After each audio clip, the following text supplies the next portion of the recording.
बोलने का मौका दिया, मैं आपका धन्यवाद करता हूं सर। सर काफ़ी social welfare, education, medical education, health, बहुत लंबा सर ये ना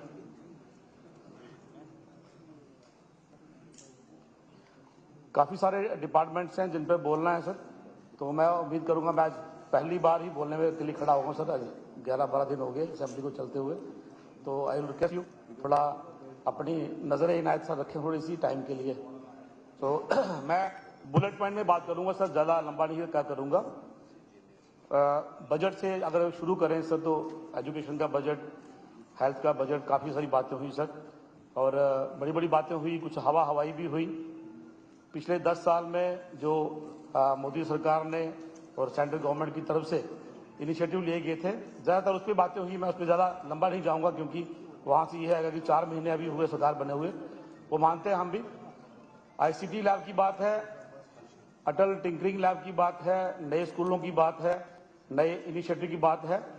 वो सारे इनिशिएटिव सर सेंट्रल गवर्नमेंट की तरफ से आए, और आज वो इम्प्लीमेंट भी हुए हैं। सभी जो नए जितने भी प्रोविजंस एजुकेशन डिपार्टमेंट में आए हैं, चाहे रिक्रूटमेंट है, चाहे opening of new degree colleges है, उसके साथ साथ एजुकेशन में ही एक मार्टियर्स के नाम पे स्कूलों के और कॉलेजेस के नाम रखेंगे। एक बड़ा अप्रिशिएबल एक इनिशिएटिव था, जिसको पूरे जम्मू कश्मीर में बिना इस बात को देखे कि ये हिंदू है मुस्लिम है, जो सिपाही, चाहे पुलिस का है, CRP का है, आर्मी का है, जो देश के लिए शहीद हुआ, उसके नाम पे डिग्री कॉलेजेस और स्कूल भी रखे गए। एक बहुत ही सराहनीय कदम था आदरणीय प्रधानमंत्री जी का। मैं सर अभी जो एजुकेशन का जो प्रेजेंट हमारा सिनेरियो है, उस पर थोड़ी बात करना चाहूँगा। स्कूल हमारे पास बहुत हैं सर, कॉलेजेस भी बहुत हैं, आज कॉलेजेस की कमी नहीं है, और इंफ्रा भी बहुत है सर।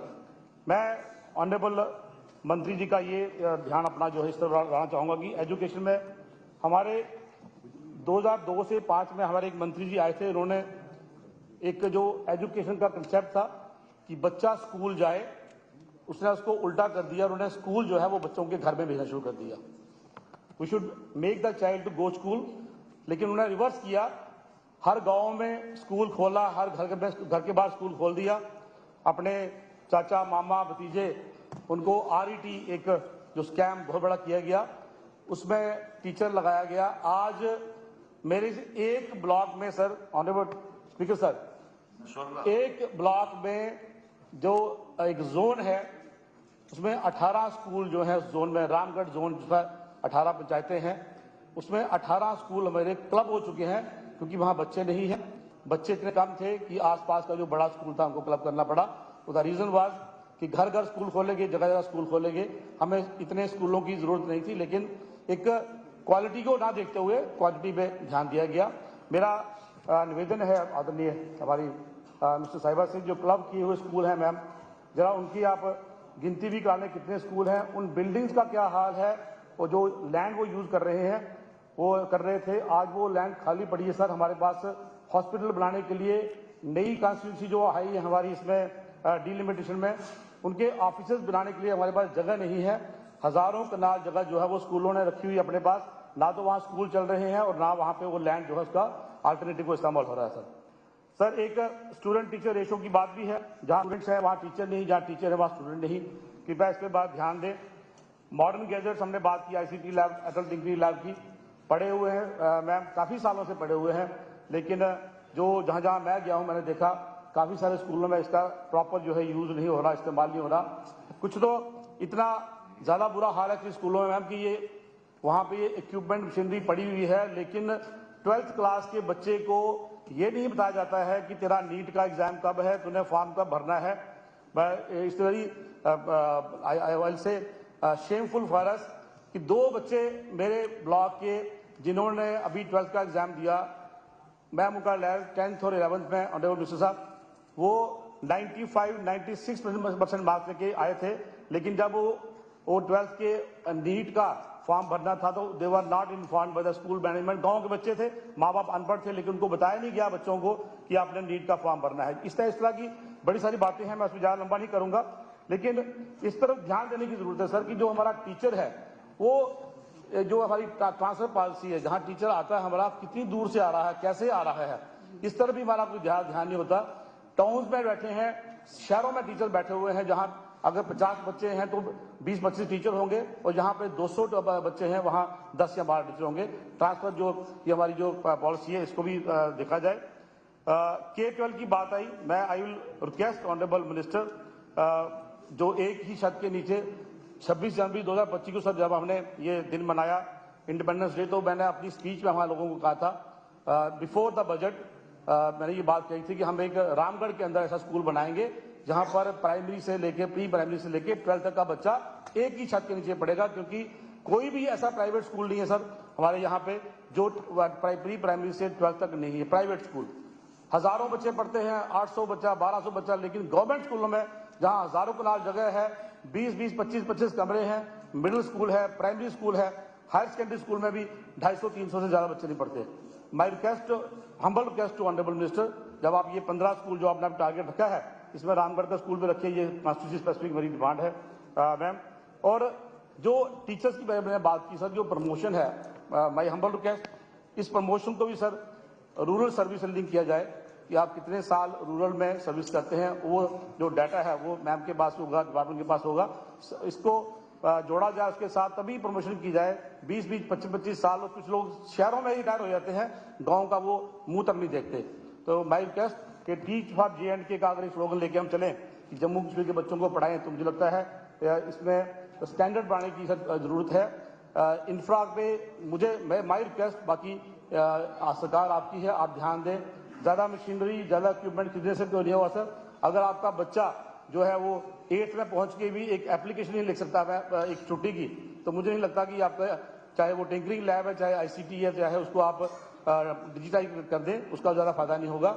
जो स्टैंडर्ड ऑफ एजुकेशन है उसको बढ़ाया जाए। एजुकेशन में सर अभी तो एक असर अभी 2 डिपार्टमेंट और बोलने हैं मैंने, बाकी वाले मेरे साथी बोलेंगे, एजुकेशन एंड सोशल वेलफेयर।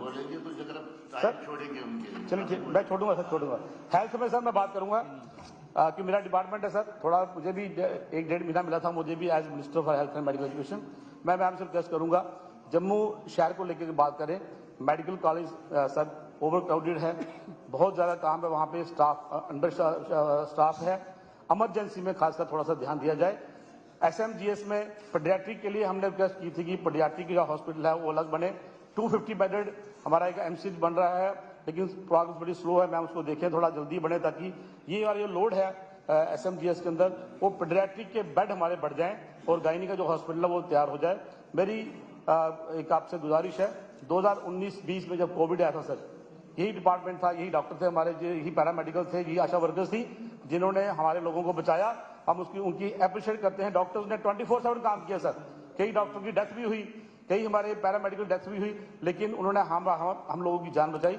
मेरा निवेदन है, NHM का जो स्टाफ है सर, डिलीवरी की बात हुई वो अलग बात, मैं उस पर नहीं आऊंगा, लेकिन NHM का जो स्टाफ है उसको फेज्ड मैनर में मैम हम डेवलप कर सकते हैं, रेगुलराइज कर सकते हैं। हमारे पास हर साल पोस्ट आती हैं, उसमें अगर आप एक 1 को में नहीं कर सकते, कम से कम फेज्ड मैनर में 25% 30% उनका कोटा रख के NHM के लोगों को रेगुलराइज किया जाए, और आशा का जो इंसेंटिव है उसको बढ़ाया जाए। मैम आशा वर्कर्स दिन रात काम करती हैं, उनका इंसेंटिव बढ़ाया जाए, वो हमारी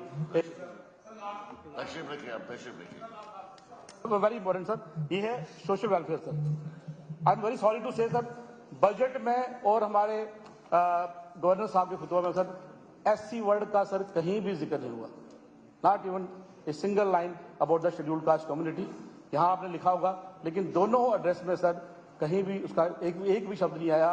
ट्राइबल फेयर पे 7-8 पैरा का बना हुआ है, मुझे उससे कोई प्रॉब्लम नहीं है, हमारे भाई हैं, ठीक है करिए, लेकिन SC वेलफेयर के लिए कोई भी बात नहीं रखी गई। मैं उस पर ज्यादा लंबा ना बोलते हुए सर इतना ही निवेदन करूंगा आपसे। 2015 में रिजर्वेशन फॉर प्रमोशन जो है फॉर SC या STs, इसको हाई कोर्ट ने सर स्टक डाउन किया था, लेकिन उसके बाद सुप्रीम कोर्ट ने इस पर बैन लगाया, इस पर स्टे लगाया, और स्टेट को ये पावर दे दी थी, आप अपने हिसाब से एज यू फील अपना पॉपुलेशन के हिसाब से 25 डाटा लें, और डाटा के हिसाब से जो जो कम्युनिटी जिनको रिप्रेजेंटेशन नहीं है उनको आप रिजर्वेशन प्रमोशन दें। लेकिन सर उस पर आज तक काम नहीं हुआ।